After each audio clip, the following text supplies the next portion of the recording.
క్రైస్తవులమైన మనందరికీ ఒక నిరీక్షణ ఉంది. ఏంటి ఆ నిరీక్షణ చెప్పండి? పరలోక రాజ్యం ఉంది, ప్రభు అక్కడ ఉన్నాడు. ఒక రోజున ప్రభు ఆర్భాటముతో, ప్రధాన దూత శబ్దముతో, ఆయన రాజుగా, రాజులకు రాజుగా, రారాజుగా మహామహిమతో రాబోతున్నాడు.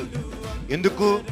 ఆయన రక్తం చేత కడగబడి నమ్మి బాప్తిసము పొంది, ఆయన బల్లలో చేయి వేసి, ఆయన శరీరము తిని, ఆయన రక్తమును త్రాగుతూ పరిశుద్ధ జీవితము జీవిస్తూ ఆయన రాకడ కొరకు ఎదురు చూస్తున్నటువంటి ఆయన బిడ్డలమైన మన కొరకు పరలోక రాజ్యము ఉన్నది. అక్కడ స్థలము మన కొరకు సిద్ధపరిచాడు. ఆ స్థలములో మనల్ని తీసుకువెళ్ళటానికి, ఆ స్థలములో మనల్ని ఆయనతో కూడా సదాకాలం ఆయనతో పెట్టుకోవడానికి ప్రభు రాబోతున్నాడు అనే ఒక గొప్ప నిరీక్షణ ఎవరికి ఉంది?